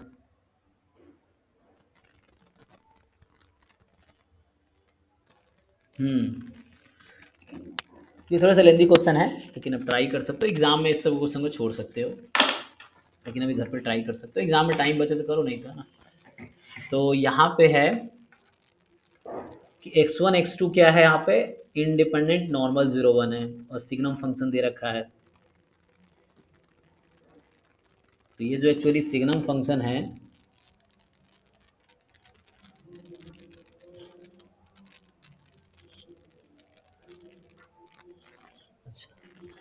ये देखो, इसको हम ऐसा भी लिख सकते हैं, this is the mod u upon u when u is not 0 and 0 when u is 0, ठीक है। इसको ऐसा भी लिख सकते हैं हम लोग। अब क्योंकि u पॉजिटिव है तो मॉड u हो जाएगा, रेशियो 1 आ जाएगी। u नेगेटिव है तो मॉड u माइनस u हो जाएगा, रेशियो -1 आ जाएगी। अब क्या करते हैं, y1 है हमारा x1 साइन x2 और y2 है x2 साइन x1। तो if the correlation coefficient between y1 y2 alpha है, देखो यहाँ पे बस ट्रिक ये है कि तुम y1 का डिस्ट्रीब्यूशन निकालो, तो बस ट्रांसफॉर्मेशन तुम्हें करना है, y1 का CDF निकालना है। तो y1 का डिस्ट्रीब्यूशन भी नॉर्मल 0 1 आएगा, y2 का डिस्ट्रीब्यूशन भी नॉर्मल 0 1 आएगा, ये चीज़ है। तो x1 x2 इंडिपेंडेंट था, लेकिन y1 y2 इंडिपेंडेंट नहीं होगा, क्योंकि दिख रहा ना यहाँ भी x1 x2 दोनों है, यहाँ भी x2 x1 दोनों है। तो x1 x2 y1 y2 all are normal 0 1, but x1 and x2 are independent, y1 y2 are not independent। अब ये ड्राइव कैसे करोगे, तुम्हें CDF निकालो y1 का और दिख जाएगा, उसमें थोड़े से सिग्नम फंक्शन की प्रॉपर्टी यूज़ करनी पड़ेगी तुम्हें। तो आपसे पूछ रहा है कि को relation coefficient between y1 and y2 is alpha. तो अल्फा है y1 y2 के बीच का को रिलेशन कोएफिशिएंट। तो को रिलेशन फॉर्मूला क्या होता है, covariance between y1 y2 upon variance y1। लेकिन मैं अगर तुम ये ड्राइव कर लोगे तो y का वेरिएंस 1, y2 का भी वेरिएंस 1, इसका रूट हो जाएगा, तो ऐसा हो जाएगा। So covariance between y1 y2 upon this. अब y1 y2 पुट कर दो यहाँ पे। तो कोवेरिएंस का फॉर्मूला क्या होता है, E of y1 into y2 expectation x y जी, और y1 y2 तो नॉर्मल 0 1 माइनस के एक्सपेक्टेशन माइनस 0 ही हो जाएगा, क्योंकि y1 y2 का मीन 0 है। अब यहाँ पे बस ये करना है आपको कि y1 y2 पुट कर दो, तो ये जो भी है पुट कर दो, तो बन जाएगा x1 into x2 signum function of x1 SGN of x1 into SGN of x2। अब यहाँ पे क्या है, पॉइंट पे मास तो होता नहीं है, तो मेनली तुम्हारा SGN U का मतलब मॉड U अपॉन U है, तो इसको तुम यूज़ कर दो। देखो तो ये हो गया एक्सपेक्टेशन। अब सिग्नम फंक्शन x, ये x1 into x2, signum function of x1 को मैं लिखूंगा mod x1 upon x1, signum function of x2 को लिखूंगा मैं मॉड x2 अपॉन x2। अब ये x1 x2 ये कट गया। अब यहाँ से क्या बचा, चूंकि x1 x2 इंडिपेंडेंट है तो इसको तुम ब्रेक कर सकते हो। तो अब क्या हुआ, अब बताओ, ये तो फॉर्मूला होता है E ऑफ मॉड x1 कितना आता है, मीन डेविएशन अबाउट मीन, क्योंकि x तो नॉर्मल 0 1 है। ओवर 2 पाई सिग्मा मतलब 1 होगा। हाँ, तो √2 का दोनों सेम ही आ जाएगा, तो 2 पाई 2 पाई हो गया एक्चुअली। हमारा 2 होगा सिर्फ आंसर। तो अल्फा आंसर हो गया 2/पाई। पूछा आपसे रूट है, में 2/पाई। हाँ तो पूछा है अल्फा पाई क्या होगा, तो क्रॉस मल्टीप्लाई कर लो, तो अल्फा पाई 2। इसका पहले भी सॉल्यूशन कराए हमने जब हम सिलेबस कर रहे थे। देखो तो यहाँ बस मैंने क्या स्किप किया है कि y1 y2 का डिस्ट्रीब्यूशन निकालना, उसके बाद मैंने सॉल्व किया है कि y1 y2 नॉर्मल 0 1 ही होगा। ये तुम्हें ट्रांसफॉर्मेशन लगाने पड़ेंगे। तो y1 खोलोगे तो y1 कुछ ऐसा बनेगा ओपन करने के बाद, ये जो y1 लिखा है ना यहाँ पे, इसको मैं अगर ओपन करूँगा तो y1 कुछ ऐसा बनेगा ना, या तो x1 होगा या -x1 होगा। तो x1 कब होगा, जब x2 पॉजिटिव है, और -x1 कब होगा, जब x2 नेगेटिव है। और देखो x1 पॉजिटिव होने की प्रोबेबिलिटी हाफ है, नेगेटिव होने की हाफ चांस है, और x1 का डिस्ट्रीब्यूशन नॉर्मल 0 1 है, क्वेश्चन में दिया है, और -x1 का डिस्ट्रीब्यूशन क्या होगा, नॉर्मल 0 1 नॉर्मल 0 1 ही रहेगा। ठीक है, तो ये नॉर्मल 0 1 ही है, ये भी नॉर्मल 0 1 ही है, और ये half probability at the and होगा क्या, तुम ट्रांसफॉर्म करोगे तो ये भी नॉर्मल 0 1 ही बनेगा। सेम स्टोरी y2 के लिए है, तो y1 y2 सेम नॉर्मल 0 1 बनेगा, तुम ट्रांसफॉर्मेशन लगा सकते हो, तो यहाँ से आ जाएगा।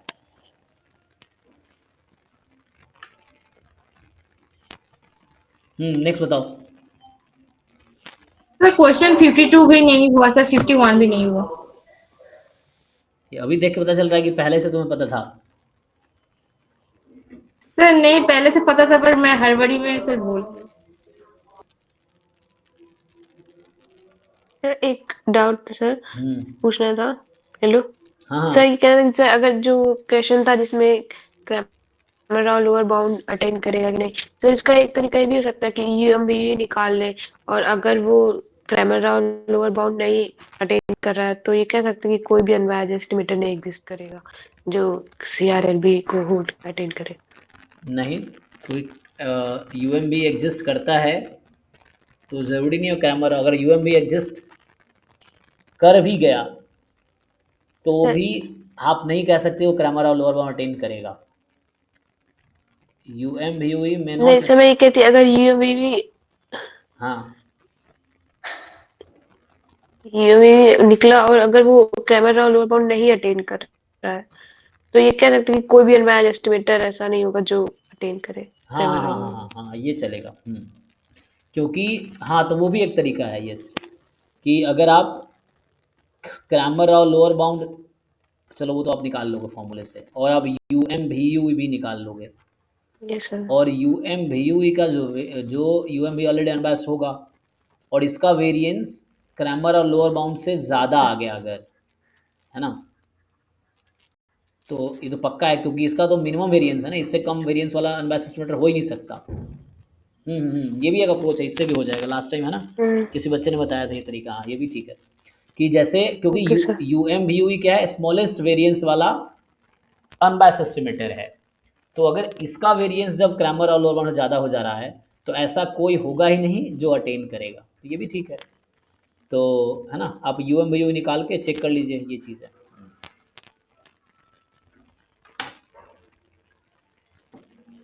Okay sir. सही है। हाँ, ये भी तरीका ठीक है। तो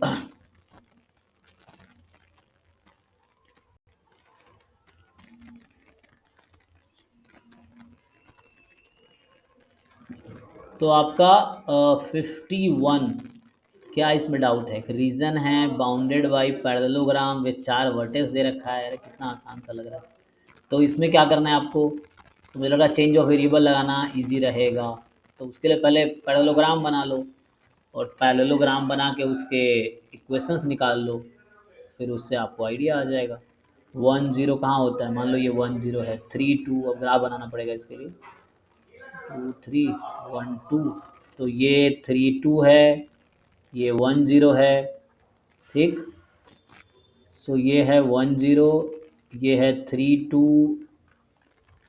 ओके, ऐसे चारों पॉइंट लोकेट करो, फिर ग्राफ बनाओ, फिर इक्वेशन ऑफ निकाल सकते हो, उसी रीजन में इंटीग्रेट करो। हिंट दे देता हूँ, पहले ग्राफ बनाओ, इन चारों पॉइंट को लोकेट करो, इनको ज्वाइन करो, 4 लाइन बनेंगी पैरेललोग्राम, उन चारों लाइन की इक्वेशन निकालो, फिर उसके बाद इस रीजन पे इंटीग्रेट करो। इक्वेशन निकाल के चेंज ऑफ वेरिएबल यूज़ होगा या डायरेक्टली भी हो सकता है, आप करके देखो, तो डायरेक्टली भी हो जाएगा, बिना चेंज ऑफ वेरिएबल किए भी हो जाएगा। ठीक है जी, कुछ ऐसा बनेगा जहाँ तक मुझे याद आइडिया लग रहा है, कुछ इस तरह से आएगा। हाँ, आप ट्राई करो, इक्वेशन निकालो, ये आ जाएंगी, फिर इस पर इंटीग्रेट कर लो इससे। सर ये किया तो सर उसका लाइन का मतलब उसका जो लाइन है हाँ, सर वो मतलब लाइन का वैल्यू मतलब root over x1² minus x2² plus y1² plus minus y2² ऐसा कुछ करके कुछ। अरे किस दुनिया से आए हो भाई, लाइन की इक्वेशन लीनियर होती है, क्वाड्रेटिक कैसे आ जाएगी? सर मतलब सर वो निकाल नहीं पा रही हूँ सर। इसे सीखो ना निकाल देंगे जाके। ना y2 माइनस y1 से, हाँ, वो ये लगाओ, equal to m x minus x1 वाला जो स्लोप वाला आ जाएगा y2 माइनस y1 यही अपॉन वाला x। हाँ, सही कह रहे हो। जब नहीं आता तो सीखने की कोशिश करो ना, तो आप m पूरा m जो यहाँ ये into x minus x1। x minus x1 कर दो, ये इक्वेशन है। अरे तुम सीधा गूगल कर दो इक्वेशन ऑफ स्ट्रेट लाइन, नहीं तो 11th क्लास की बुक खोलो, 11th क्लास में है ये, जाकर सीखो वहाँ पे कि इक्वेशन। हाँ जब यही मुझे है सर। एंड पॉइंट पता होता था लाइन का, तुम जब अगर एमएससी लेवल पे हो तो वो तो एग्जामिनर एक्सपेक्ट करता है ना कि एमएससी तक जो भी तुमने अभी तक पढ़े हैं वो सब तुम्हें आते हैं, वरना क्या होगा, बच्चा पैदा होगा सीधा पीएचडी में एडमिशन ले लेगा। क्यों, क्या जरूरत है ये सब इतना कुछ 10th 12th बीएससी एमएससी करने का, तो सीधा पीएचडी करेगा। तो इस धीरे धीरे क्यों ऊपर बढ़ रहे हैं आप, क्योंकि पीछे की चीज़ें जो आगे यूज़ होंगी वो आपको आता हो।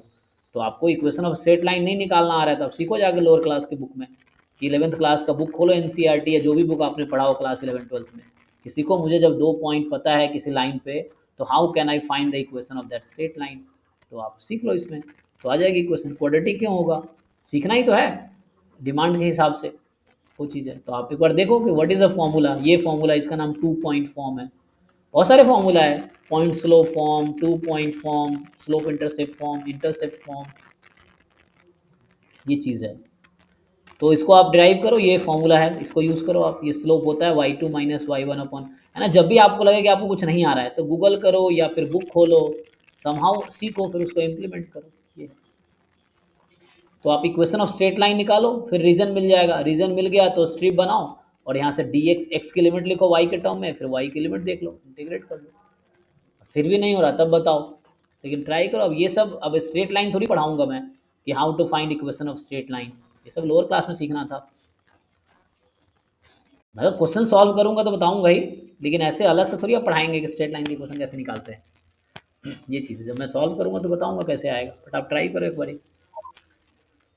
ऐसे कर लूंगी सर। हाँ आप ट्राई कीजिए। कर लूंगी। सो सर क्वेश्चन 2 में एक प्रॉब्लम है। क्या प्रॉब्लम है? सर उसका जो रेंज है सर, वो सर रेंज कैसे, मतलब नहीं निकाल पा रही हूँ सर, क्वेश्चन 52 हाँ ये ज्वाइंट है, ये कुछ मैं हिंट दे देता हूँ। यहाँ से पता चल रहा है एक चीज़ देख के कि y का रेंज इस इंटरवल में है और x का रेंज क्या दे रखा है इन्होंने, x कुछ फिक्स किया है, वो यहाँ से दिख रहा है x का रेंज कि ये किसके पीडीएफ में ऐसा आता है, तुम्हें याद आ रहा है इसको देख के, किसके पीडीएफ में इस तरह के टर्म्स आते हैं? ऐसा कौन सा स्टैंडर्ड डिस्ट्रीब्यूशन है? Uniform sir, uniform. अरे ये पीडीएफ, ये e की power x minus one, normal. हाँ नॉर्मल में। तो एक तो यहाँ से सर आइडिया एक्सपोनेंशियल। है ना। तो ये कुछ ऐसा बनेगा कि fx of x into f of y given x, ये ऐसा बनेगा। चेक करो। अब यहाँ x जो आएगी वो आएगी नॉर्मल, यहाँ से दिख रहा है तुम्हें नॉर्मल 1,1 आएगा जी, 1,1 ना, नहीं माइनस हाफ, एक मिनट, e की पावर माइनस हाफ ना। ये पीडीएफ कब बनेगा? e की पावर माइनस हाफ और x minus mu upon sigma का होल स्क्वायर, तो उस तरह से बनेगा। तो कितना आ जाएगा सिग्मा, आप बाहर करोगे 1/√2 का स्क्वायर हो जाएगा, तो 1/2 आ जाएगा आई थिंक। चेक कर लो, इसको फिट करो। मैं ये बोल रहा चाह रहा हूँ कि x minus mu by sigma whole square और बाहर होता है हाफ ना, तो 1/2 सिग्मा स्क्वायर यहाँ पे जो है आपका 1 के इक्वल है, तो सिग्मा स्क्वायर 1/2 हो गया ना। चेक कर लीजिए, तो नॉर्मल 1 का 1/2 बन जाएगा। और जो y गिवन x है ना, that is uniform distribution over this interval. जो y का इंटरवल दिया है ना उसने, उस इंटरवल पे y एक्चुअली यूनिफॉर्म फॉर्म करेगा। तो ये एक्चुअली समाउ क्या है, आपको इसको एडजस्ट करना है to make the product of two PDFs, क्योंकि आपको कोवेरिएंस बिटवीन एक्स वाई निकालने हैं। ये थोड़ा अच्छा क्वेश्चन है ये, है ना। 52 इज वेरी गुड क्वेश्चन। इससे पहले तो आपको इस फॉर्म में लिखना है। तो x आ जाएगा नॉर्मल 1 2 और y given x uniform distribution on this, ये a है ये b है, y यूनिफॉर्म ए बी हो जाएगा, लेकिन ए बी में तो x इन्वॉल्व है इसलिए y गिवन x है वो। तो ये आ जाएगा। अब क्या करना है, कोवेरिएंस बिटवीन एक्स वाई। तो यहाँ से आपको y गिवन x का डिस्ट्रीब्यूशन पता चल गया। तो कोवेरिएंस बिटवीन एक्स वाई का फॉर्मूला क्या होता है जी? आपको कैसे, सर आपको चला कि मतलब ये ऐसे डिवाइड करके रखा है मतलब? हाँ तो यही तो ट्रिक है, मुझे तो पता है कि मैं हर साल पढ़ा रहा हूँ तो मुझे तो ऐसा ही पता है, लेकिन चूंकि शुरू में सोचना पड़ता है काफ़ी, है ना। ये थोड़ी हाँ मतलब initially you have to think a lot कि क्या क्या कर सकते हैं। तो वही तो सोचना है, तुम चौराहे पे खड़े हो, अब तुम्हारे पास 10 रास्ते हैं, तो तुम सोचोगे ना कौन सा रास्ता सुटेबल है, तो वो आपको वही तो डिसाइड करना, मेन तो वही है ना। तो यू हैव टू डिसाइड, तो वो आपको थोड़ा टाइम देके ही समझ आएगा ना कि क्या कर सकते हैं। जो पिछले क्वेश्चंस आपने प्रैक्टिस किए हैं वहाँ से आपको आइडिया लेना है कि क्या होगा। तो वाई का इंटरवल दे रखा है यहाँ पे और एक्स फ्री है, तो एक्स रियल नंबर हो सकता है। तो सपोर्ट के हिसाब से डिसाइड होगा कि ये ज्वाइंट पीडीएफ कब होगा। मुझे चाहिए कोवेरिएंस बिटवीन एक्स वाई, तो आई थिंक इसका फॉर्मूला आता है कोवेरिएंस बिटवीन, क्या लिखो जो, एक्स और expectation of y given x, ये बनता है ना, देख लीजिए। y given x, हाँ हाँ तो ये फॉर्मूला है, तो ये यूज़ कर लो आप, तो ये यूज़ होगा यहाँ पे, है ना, क्योंकि इसको ओपन करेंगे तो e of x into, range देखकर कुछ पता चलेगा क्या, मतलब रेंज से कुछ रेंज देख के आइडिया आपको होता है आइडिया क्या? मिलेगा हाँ क्या हो सकता है। यस, तो वो आपको मिलेगा x रियल नंबर है तो x ऐसा बनेगा कि रियल नंबर होगा, y आपको दे रखा है तो उस पर यूनिफॉर्म बन सकता है। तो आप पीडीएफ बना कर देखेंगे तो उसको फिट कीजिए, अब समहाउ यू फिट, ठीक है, तो यही बनेगा ना। तो ये ओके है, मतलब प्रूफ कर रहा था तो फाइन। तो ये फॉर्मूला यूज़ कर लो, अब ट्राई करो, अब देखो ना यूनिफॉर्म का पीडीएफ लिख लो, अब ये पुट करके अब आपको वेरिएंस निकालो, इससे आंसर आ जाएगा। ट्राई करके देखो, मैंने हिंट दे दिया, आप ट्राई करो, नहीं हो तो अगले क्लास में फिर डाउट पूछो आप, ठीक है। बाकी लोग भी जो लोग नहीं ट्राई करके आए हैं, आप एक एक क्वेश्चन अच्छे से कीजिए खुद से, बिना किसी हेल्प से, तो ना सीखना है अभी आपको। सर एक 57 वाला है। अब 37 पीछे कैसे चलेगा, मेरे को आगे जाते हैं पहले, उसके बाद आता हूँ। 57 सर, अच्छा 57। 57 ओके। तो 57 कह रहा है कि एस है एक रीजन जहाँ एक्स की वैल्यू 0 से पाई में है, और वाई है minimum sine x cos x से maximum sine x cos x, alpha area है इसका। तो देखो यहाँ ये मुश्किल नहीं, आपको ग्राफ जस्ट बनाने की ज़रूरत है। तो तुम देखो भाई x 0 से पाई में है, देखो यहाँ बनाता हूँ मैं। सो x 0 से पाई में है आपका, तो चलो ये 0 डिग्री, और यहाँ पाई/2, और यहाँ पाई, चलो बीच में पाई/4 आ जाएगा, यहाँ 3 पाई/4 आ जाएगा। मैं ग्राफ बनाता हूँ, देखो ध्यान से। तो साइन का ग्राफ कैसा होता है, पाई/2 पे 1 रहता है, फिर पाई तक आके 0 हो जाता है ना, ये पाई बोल दो इसको।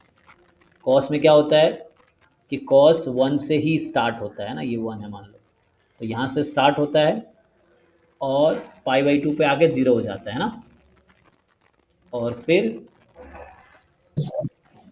पाई पे जाके -1 हो जाता है, ये है आपका। देखो तो ये अभी मैं रफली ग्राफ बनाने की कोशिश कर रहा हूँ, चेक कर लो जी ग्राफ में कुछ गलती ना हो।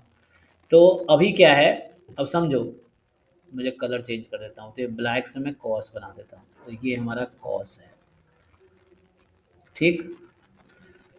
अब तुम ध्यान से देखो, ये पाई/4 है, तो तुमसे अगर पूछा जाए यहाँ तुम्हारा y कहाँ से कहाँ तक था, y था minimum sine x cos x से लेके maximum sine x cos x तक। तो मैंने साइन कॉस का अलग अलग ग्राफ बनाया, ठीक। तो ये जो रेड कलर है ये हमारा साइन एक्स है, और ये जो ब्लैक कलर है ये मैंने कॉस एक्स बनाए हैं। अब तुम खुद सोचो, जब x 0 से पाई/4 के बीच है तो साइन कॉस में कौन सी वैल्यू लार्जर है, कौन सा स्मॉलर है। 0 से पाई/4 में, 0 से पाई/4 में, 0 होगी सर, 0 मिनिमम और 1 मैक्सिमम। हाँ मतलब नहीं, साइन कॉस में कौन सा ऊपर है ग्राफ, ये वाला ऊपर है, मतलब कॉस वाला ऊपर है और साइन वाला नीचे है। तो तुम्हारा इस रीजन पे इंटीग्रेट करना मेरे भाई, कहने का मेरा मतलब ये है, ये जो रीजन मैं सेट कर रहा हूँ ना, इस रीजन पे आपको इंटीग्रेशन करना है। एक मिनट 0 से पाई/4 था ना, तो साइन कॉस के बीच का, तो ये ग्राफ सही है ना, देख लो सब लोग। तो यहाँ पे क्या करना, जस्ट आपको एक लाइन यहाँ ड्रॉ करना, ठीक है। Okay sir. अब ये जो रीजन मैंने सेट किया है ना, इस पे तुम्हें इंटीग्रेट करना है, तो कोई दिक्कत नहीं। देखो बहुत इजी है, क्या करना है, इसमें दो पार्ट करने पड़ेंगे तुम्हें। एक बार x 0 से पाई/4 होगा, और एक बार सर एक ग्राफ ही नहीं बन रहा, प्लस प्लस नहीं हो होता जाएगा, रहा। हाँ एक बार पाई/4 से पाई कर दो। अब बस ये स्ट्रिप बनाओ वर्टिकल, यहाँ स्ट्रिप बनाओ वर्टिकल, उससे करके देखो। ओके सर, अब तो हो जाएगा। और बताइए 2021 के पेपर में और किसी को कुछ डाउट हो तो बताइए। सर एक में सर रियल रूट्स निकाल नहीं पाते। तो सीखिए, नहीं निकाल पाते तो।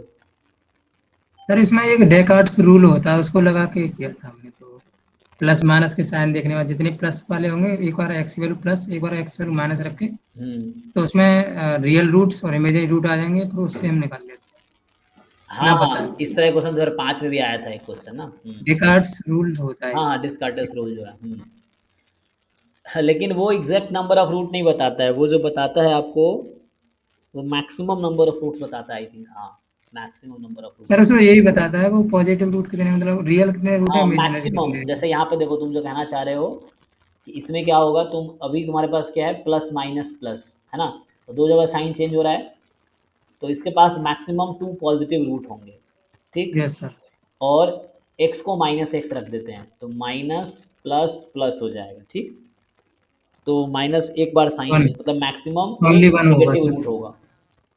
हाँ, मतलब नेगेटिव रूट मैक्सिमम एक होगा, तो मतलब इसके पास लेकिन एग्जैक्ट पूछ रहा है तुमसे, तो एग्जैक्ट तुम्हें निकालना है। तो है ना, जैसे आप कुछ क्वेश्चन में सीखे क्या कर सकते हैं। देखो जैसे कोई किसी को अभी नहीं पता कैसे करना है, अरे तो पता तब चलेगा तो ट्राई करोगे तुम। तो तुम क्या करो, तुम घर पे बैठ के थोड़ा टाइम दो इसको, अलग अलग तरीके से सोच के देखो कैसे हो सकता है, कैसे हो सकता है। फिर क्या होगा, एक आइडिया ऐसा आ जाएगा जिससे हो जाएगा, और यही आइडिया एग्जाम में आएगा फिर जब घर पे ट्राई करोगे तो उस तरह से आपको टाइम देना है थोड़ा सा। फिर भी नहीं हो रहा तो फिर मैं हूँ ना, इसमें क्या है। जैसे अब आपको क्या करना है, एफ डैश एक्स निकाल लो यहाँ पे, तो ये आ गया 11 x की पावर 10 माइनस 13 है, इक्वल टू 0 पुट कर दो, तो x की पावर 10 13/11। तो हालांकि है ना ये इवन पावर है, तो x की यहाँ पे 2 रूट आएंगे जस्ट, है ना, you will have only 2 roots यहाँ पे, ठीक है जी। तो यहाँ से क्या आ जाएगा, x की पावर 10 बराबर ये है, इसका क्या मतलब हुआ, x होगा प्लस 13/11, इसकी पावर 1/10, ये लाइक एक्स स्क्वायर टाइप का हो गया ना। और या दूसरा होगा माइनस, ये 2 रूट्स आपके पास आएंगे यहाँ, बाकी इमेजिनरी होगा।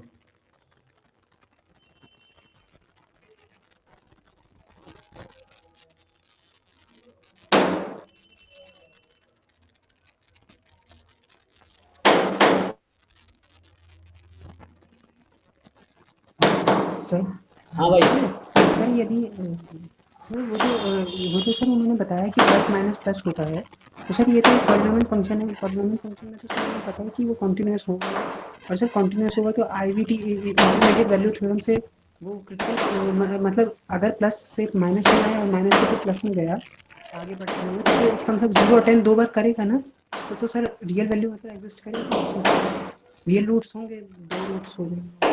वो एग्जैक्ट रूट नहीं बताता, मैं ये बताता हूँ कि वो एग्जैक्ट रूट नहीं बताता है। सर सर एक एग्जांपल दे देंगे सर इसका प्लीज। हाँ भाई, इसमें एग्जांपल जैसे ये कहना चाह रहा है, चलो मैं एक एग्जांपल ढूंढता हूँ। तो मान लो तुम्हारे पास एक फंक्शन है, लेट से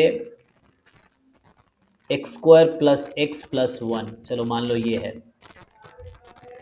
ना। तो यहाँ पे क्या होगा, या मैं अगर लिख दूँ, चलो x³ माइनस 1, मैं अगर एक इक्वेशन लिखता हूँ, क्या लिखूँ, x³ प्लस 1। तो इसमें तो क्या हो जाएगा, इसमें तुम्हारे पास अभी साइन चेंज नहीं हो रहा, देखो पॉजिटिव रूट नहीं है, और वहाँ एक बार होगा तो एक नेगेटिव रूट आएगा, तो वो तो चलो मिल जाएगा। हमें ऐसे ना फंक्शन ऐसे मिल जाएगा, कौन सा फंक्शन बनाऊँ मैं। सर ऐसा कोई डायरेक्ट थ्योरम नहीं है क्या? नहीं नहीं, डायरेक्ट कोई थ्योरम, तुम्हें सब कुछ है ना पका पकाया चाहिए, वैसा कुछ नहीं है। तो डायरेक्ट होगा, तुम क्यों एग्ज़ाम निकालोगे, हर बच्चा निकाल लेगा फिर। यही तो चेक करना चाह रहा है वो, किसमें थिंकिंग एबिलिटी है। मान लो यही फंक्शन है, तो इसमें कहना क्या देखना, देखो प्लस माइनस का साइन है अभी ना, तो एक उसमें पॉजिटिव रूट होगा, और जब एफ ऑफ माइनस एक्स कर दोगे तो x² माइनस 1 है, तो अभी प्लस माइनस तो एक नेगेटिव रूट होगा, मैक्सिमम एक होगा, ये एग्जैक्ट नहीं बताएगा, है ना। यहाँ पे है जैसे चलो यहाँ पे तो फिट बैठ जा रहा है ना, जैसे x प्लस 1 है, तो प्लस 1 है ना, मतलब वो एग्जैक्ट नहीं, मैक्सिमम रूट बताता है। ऐसे बहुत सारे फंक्शन मुझे मिले हैं, एक 2005 वाला सर ही एक क्वेश्चन। आया था ना सर एग्जाम में, एग्जाम का क्वेश्चन था ना उधर, x⁵ plus x⁵ minus 2x+1 वाला, हाँ हाँ इसका हाँ 1 आता है आंसर लेकिन 3 दिखेगा ऐसे। हाँ वही कह रहा हूँ, कहीं ना कहीं जैसे प्लस प्लस माइनस प्लस, यहाँ 2 बार साइन चेंज हुआ, तो इसमें 2 पॉजिटिव रूट दिखेगा तुम्हें वैसे, और साइन चेंज कर देंगे तो जब एफ ऑफ माइनस एक्स निकाल देंगे तो -x5 -x³ प्लस 2x+1, तो यहाँ क्या हो रहा है कि माइनस माइनस प्लस प्लस, तो यहाँ एक बार साइन, तो एक नेगेटिव रूट आएगा। लेकिन हम जब सॉल्व करते हैं तो हाँ, क्योंकि 2005 में ये क्वेश्चन आया ना, तो उसमें ये रूल फेल हो रहा था। देखना 2005 के एग्जाम में क्वेश्चन आया है, उसमें तुम्हारा जो डिस्कार्टस रूल जो बता रहे थे वो फेल हो जाएगा। जैसे यही यही शायद इस तरह का एग्जाम्पल है, यही है। तो यहाँ तुम्हें देखेगा 2 पॉजिटिव रूट है, एक नेगेटिव रूट है, तुम्हें लग रहा होगा 3 रूट है, लेकिन इसको एक्चुअली सॉल्व करोगे तो 3 नहीं आएगा, है ना, एक ही आता है। तो ये मैक्सिमम नंबर ऑफ रूट बताता है जो रूट तुम बोल रहे हो ना, बाकी तुम्हें करना होगा। तो ये क्वेश्चन मुश्किल नहीं, यहाँ दिख गया, 2 क्रिटिकल पॉइंट है।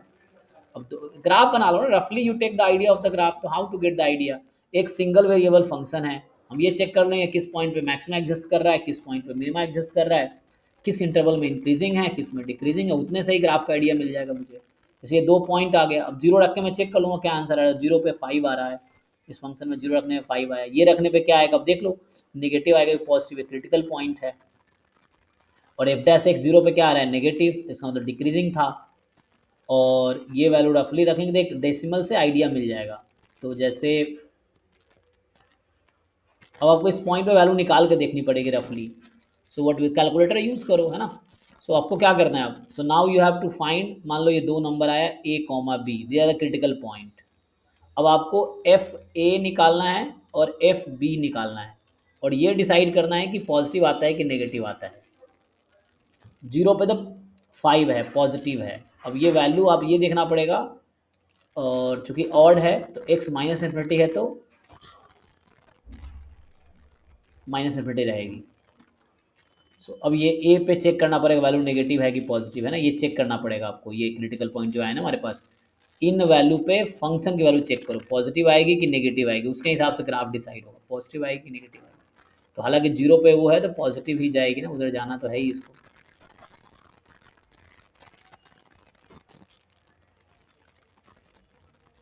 तो ये कुछ इस तरह से आएगा, और अब यहाँ देखना पड़ेगा ये ऐसे जाएगा या ऐसे जाएगा, ये देखना है आपको, क्योंकि जाना इन्फिनिटी का ही एंड में इसको। तो इसके पास या तो 1 रूट होंगे या 3 रूट होंगे। अब वो डिसाइड करेगा कि ये जो बी क्रिटिकल पॉइंट है उस पर फंक्शन की वैल्यू पॉजिटिव आ रही है कि नेगेटिव आ रही है, वो डिसाइड करेगा।